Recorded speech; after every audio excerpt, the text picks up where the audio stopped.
Hello hello hello. आप सभी का मैं शुभम मिश्रा अपने प्यारे से YouTube channel power of physics में स्वागत करता हूं। और सब लोग अच्छे होंगे, बहुत बढ़िया होंगे और अपने घरों में अच्छे से पढ़ाई कर रहे होंगे। आई होप आप सभी लोग बहुत अच्छे हों और हमेशा मेहनत करें और आगे बढ़ें। बच्चों, पावर ऑफ फिजिक्स का मतलब है फिजिक्स का वो जादू, वो कॉन्सेप्ट जिसे आप जानकर फील करेंगे और उसके थ्रू फिजिक्स की दुनिया में एक नई क्रांति है। आप सभी लोग जानते हैं कि जो फिजिक्स का बेसिक है या फिजिक्स का जो कॉन्सेप्ट है वो क्लास 9 से ही हमें कहीं ना कहीं पढ़ना पड़ता है। लेकिन क्लास 9th और क्लास 10th में जो फिजिक्स के चैप्टर्स हैं वो थोड़े शॉर्ट लेवल के हैं। आपको उनसे कुछ ना कुछ नॉलेज मिलती है, लेकिन फिजिक्स का जो बेस्ट नॉलेज है वो आपको क्लास 11 और क्लास 12 में मिलता है। इसी बात को ध्यान में रखते हुए मैं शुभम मिश्रा अपने प्यारे से YouTube channel power of physics में आपके चैप्टर वाइज लेक्चर्स आपको प्रोवाइड कराऊंगा। इन लेक्चर्स के कॉन्सेप्ट को आपको हिंदी इंग्लिश दोनों में बताऊंगा और आपको फिजिक्स को फील कराऊंगा और ये सिद्ध कर दूंगा that is the power of physics, that is the power of physics. चलिए, आज एक चैप्टर है जिसका नाम है इलेक्ट्रोमैग्नेटिक इंडक्शन। इलेक्ट्रोमैग्नेटिक इंडक्शन वो चैप्टर्स है जिससे आप उस कॉन्सेप्ट को पढ़ेंगे जो कि आज की दुनिया में आपको इलेक्ट्रिसिटी प्रोवाइड करता है। ये वही प्रिंसिपल है, ये वही कॉन्सेप्ट है जिसका बहुत बड़ा रोल सर माइकल फैराडे को जाता है। आइए हम अपना चैप्टर्स प्यारा सा चैप्टर शुरू करते हैं, EMI। वो वाला EMI नहीं, EMI का मतलब हो जाएगा बच्चों इलेक्ट्रो मैग्नेटिक इंडक्शन। बच्चों 1820 में एक साइंटिस्ट थे, 1820 में एक साइंटिस्ट थे जिनका नाम था क्रिश्चियन ऑस्टेड। क्रिश्चियन थे वो और क्रिश्चियन ऑस्टेड उनका नाम। उन्होंने कहा कि जब कोई भी वायर होता है और उस वायर में करंट फ्लो होगी, उस वायर में करंट फ्लो होगी तो इस करंट के कारण इसके आसपास मैग्नेटिक फील्ड प्रोड्यूस होगी। क्या प्रोड्यूस होगी? मैग्नेटिक फील्ड प्रोड्यूस होगी। और ये बात सही भी साबित हुई। फिजिक्स में इसका कॉन्सेप्ट है भी कि किसी भी मूविंग चार्ज के कारण मैग्नेटिक फील्ड प्रोड्यूस होती है और अगर समय के साथ अमाउंट ऑफ चार्ज किसी भी कंडक्टिंग वायर में फ्लो हो रहा है तो वहां पर करंट प्रोड्यूस होगी, जिसका फॉर्मूला होता है I = Q/T। चार्ज पर टाइम इज कॉल्ड करंट और करंट चार्ज के फ्लो होने के कारण और चार्ज के फ्लो होने के कारण मैग्नेटिक फील्ड है। तो कहीं ना कहीं करंट के भी कारण मैग्नेटिक फील्ड होगी, या ऑब्वियसली सी बात है कि मैग्नेटिक फील्ड जो होगी वो कहीं ना कहीं करंट के कारण होगी।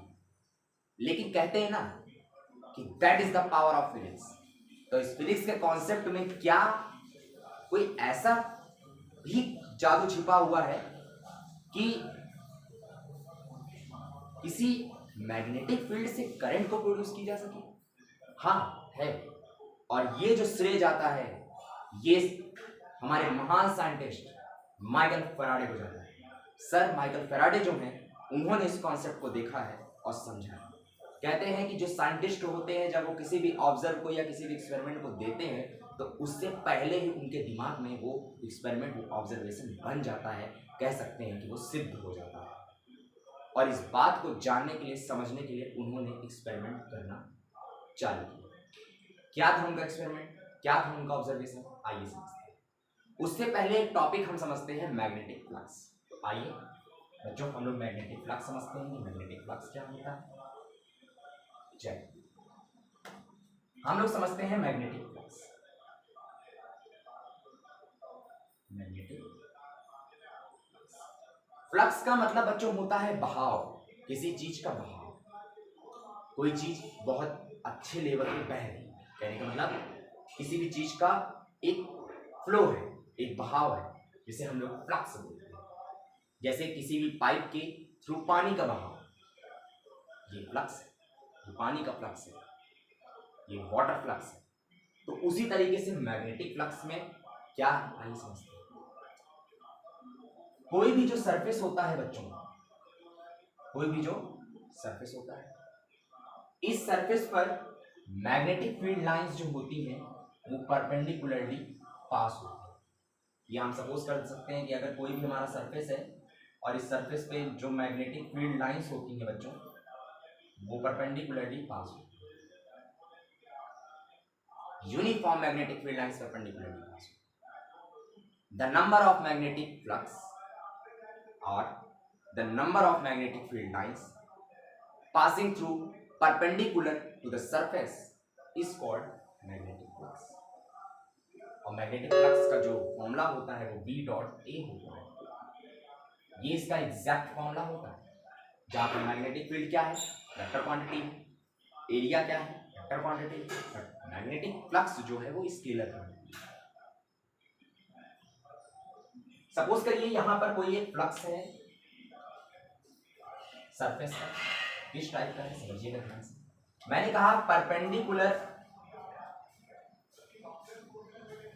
आपका एरिया होना चाहिए, जो कि हमेशा हमेशा किसी भी सरफेस के एरिया जो होता है वो परपेंडिकुलर होता है, उसकी डायरेक्शन परपेंडिकुलर होती है। लेकिन जो मैग्नेटिक फील्ड लाइंस होनी चाहिए, मैग्नेटिक फील्ड लाइंस होनी चाहिए, वो भी परपेंडिकुलर ही होनी चाहिए, सरफेस से पास होनी चाहिए। इस बात को समझने के लिए जैसे मान लीजिए कोई सरफेस है,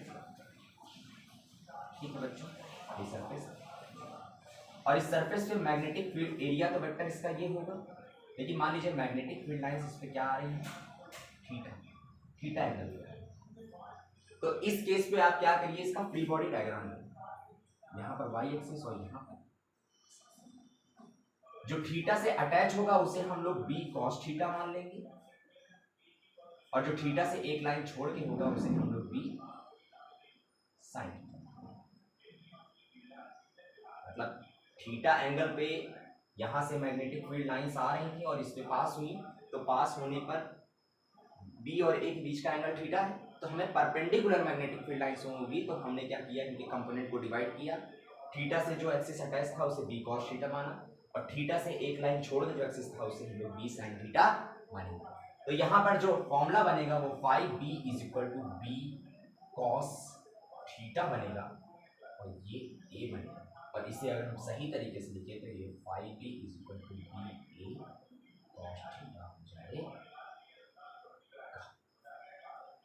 ओके स्टूडेंट्स, क्या समझ में आया? तो मैग्नेटिक फ्लक्स क्या होता है, the number of magnetic field lines passing through a perpendicular surface is called magnetic flux. इसका फॉर्मूला होता है phi B is equal to phi B dot A, जहां पर आपको मैंने सरफेस दिखाया है, थीटा एंगल पे बी पास हो रहा है तो बी कॉस थीटा हो जाएगा, दैट इज द मैग्नीट्यूड, और बी ए कॉस थीटा हो जाएगा, जहां पर ए क्या है, एरिया वेक्टर, बी क्या है, मैग्नेटिक फील्ड लाइंस या मैग्नेटिक फील्ड इंटेंसिटी या मैग्नेटिक फील्ड, और फाइव बी क्या है, मैग्नेटिक फ्लक्स।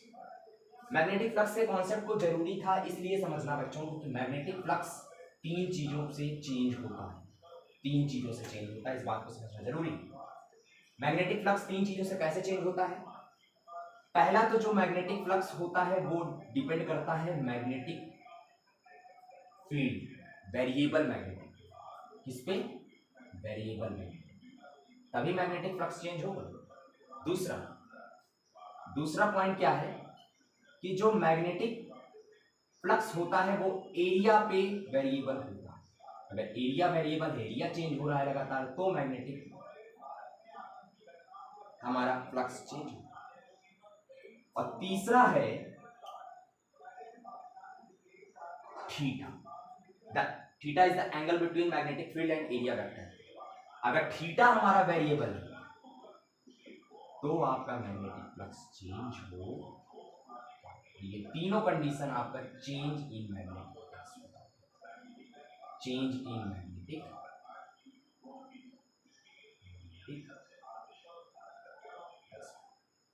ओके स्टूडेंट्स, यहां तक आपको समझ में आया? ठीक है ना? ये 3 पॉइंट आप ध्यान रखिए।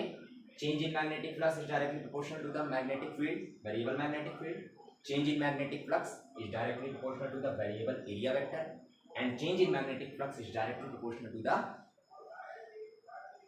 थीटा या angle between the area vector and magnetic field. समझ में आया बच्चों?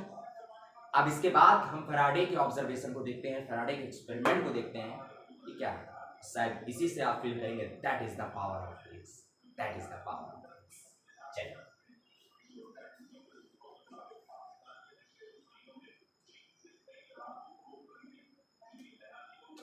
फैराडेज का ऑब्जर्वेशन देखते हैं।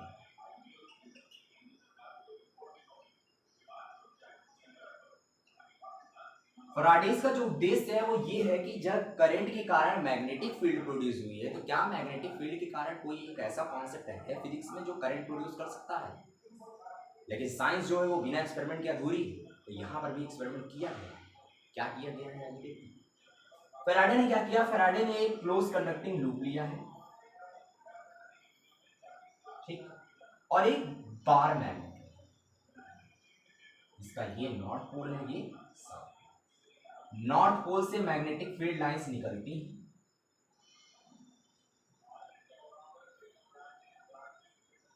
और साउथ पोल पे इंटर कर जाती है। ठीक है बच्चों, साउथ पोल पे इंटर कर जाती है। ये हमारा बार मैग्नेट, कंडक्टिंग लूप को सामने रखा, बार मैग्नेट को सामने रखा, दोनों देखा, दोनों में कोई एक्सपेरिमेंट नहीं हो रहा था, यहां पर करंट प्रोड्यूस नहीं हो रही थी। क्या वहां पर फैराडे अपनी उम्मीद को खो चुके थे? ये फैराडे की उम्मीद टूट रही थी? नहीं, इन साइंटिस्ट की यही तो खासियत है। Sir Isaac Newton, professor Einstein, हमारे Christian Oersted, Michael Faraday, even कि सर वॉल्टर लेविन, जिनको मैं बहुत अपना इंस्पिरेशन मानता हूँ फिजिक्स में, इन सब ने अपने फिजिक्स के कॉन्सेप्ट को इतना अच्छा बताया है। आने वाले समय में हम फिजिक्स के हर एक कॉन्सेप्ट को जब पढ़ते हैं, समझते हैं, तो हमें आश्चर्य होता है कि बताओ उस समय ये साइंटिस्ट कितनी असुविधाओं के बाद भी अपने इस कॉन्सेप्ट को दुनिया के सामने रखे। इन कॉन्सेप्ट को समझने के लिए फैराडेज ऑब्जर्वेशन ने क्या किया, वहां पर हार नहीं मानी, रेस्ट पोजीशन पे थे दोनों। फिर फैराडे ने कहा लाइए एक काम करते हैं, दोनों को मूव कराते हैं। तो दोनों को मूव कराने में सबसे पहले उन्होंने क्या किया, मैग्नेट को मूव करने की कोशिश की। कंडक्टिंग लूप अपनी जगह, लेकिन जैसे इन्होंने मैग्नेट को मूव कराया ना बच्चों, तो मैग्नेट को मूव कराने पर इन्हें कुछ दिखा। कुछ क्या दिखा? नहीं, इन्हें करंट फ्लो होगी। लेकिन कंडक्टिंग लूप में करंट फ्लो होगी, पता कैसे चलेगा? तो इन्होंने क्या किया, इन्होंने एक बल्ब को जोड़ा, एक बल्ब को जोड़ा, जैसे भी बना है ये बल्ब, आप देख समझ लीजिए। करंट फ्लो होने के कारण ये बल्ब जल गया, लेकिन कुछ सेकंड में ही ये बुझ गया। फिर ये मैग्नेट पास ले गए, फिर जल गया, फिर बुझ गया। तो देखिए, जब मैग्नेट को हम इसके पास ले जाएंगे, तो मैग्नेट को इसके पास ले जाने पर मैग्नेटिक फील्ड लाइंस इसके एकदम पास आ जाएगी। फिर जब दूर ले जाएंगे तो दूर चली जाएगी। इसका मतलब मैग्नेटिक फील्ड में चेंज हो रहा है। क्या चेंज हो रहा है? मैग्नेटिक फील्ड में चेंज हो रहा है। और यहां पर एरिया वेक्टर भी है, तो पहले तो मैग्नेटिक फील्ड वेरिएबल हुआ है। चलिए ठीक, अब क्या करते हैं, अब इन्होंने क्या किया, इन्होंने इस कंडक्टिंग लूप को मैग्नेट की तरफ मूव कराना चालू किया। अब जब कंडक्टिंग लूप की तरफ मैग्नेटिक फील्ड की तरफ, ये मैग्नेट की तरफ इस कंडक्टिंग लूप को ले जाना चालू किया, तब इन्हें कुछ चेंज दिखा और इन्हें बल्ब दिखा जला हुआ। तो यहाँ पर एरिया भी वेरिएबल हुआ। उसके बाद इन्होंने इस कंडक्टिंग लूप को मूव कराते कराते ही थीटा एंगल पे घुमाया, मतलब किसी ना किसी, या तो 90 पे घुमाया, या तो 0 पे घुमाया, या तो 180 पे घुमाया, किसी ना किसी पे इस कंडक्टिंग लूप के एंगल को घुमाया। इस केस में भी इन्हें थीटा वेरिएबल दिखा, ए वेरिएबल दिखा और मैग्नेटिक फील्ड वेरिएबल। और तीनों के वेरिएबल पर मैंने अभी तुरंत आपको बताया है कि यहां पर होता है change in flux. Change in flux हुआ, चेंज इन फ्लक्स हुआ। लेकिन वो जला बल्ब क्यों, इसका कारण अभी पता नहीं चल पाया है। यही तो जानना है कि फैराडेज ने उस बल्ब के जलने के कारण बताया तो है, लेकिन मैंने नहीं बताया। मैं बता रहा हूं आपको, चेंज इन फ्लक्स जो है सच में 100% करंट प्रोड्यूस किया है, और उस करंट का नाम है बच्चों इंड्यूस्ड करंट या इंड्यूस्ड ईएमएफ। इसका मतलब है कि जब कभी भी variable magnetic field, variable area vector या वेरिएबल थीटा के कारण चेंज इन फ्लक्स प्रोड्यूस होता है, तो चेंज इन फ्लक्स के कारण करंट प्रोड्यूस होती है, और that is the power of physics. Current produce होती है, इसका नाम होता है इंड्यूस्ड करंट, और या इसका नाम होता है इंड्यूस्ड ईएमएफ। तो फैराडेज का ये जो फर्स्ट लॉ है, इसी को हम लोग बोलते हैं Faraday's law of electromagnetic induction. क्या है कि जब किसी भी कॉइल के आसपास फ्लक्स चेंज होता है, तो फ्लक्स के चेंज होने के कारण इंड्यूस्ड ईएमएफ आता है, और जिसे d∅dt से रिप्रेजेंट करते हैं। ओके स्टूडेंट्स, तो आज की क्लास इतनी ही। इसके बाद इसके कॉन्सेप्ट को हम आगे समझेंगे। आप अपने इस प्यारे से YouTube चैनल को सब्सक्राइब कर दीजिए, बेल आइकन को प्रेस कर दीजिए, और लाइक कमेंट तो जरूर करिए। Okay, thank you. इसमें कोई चीज आ रहा है क्या?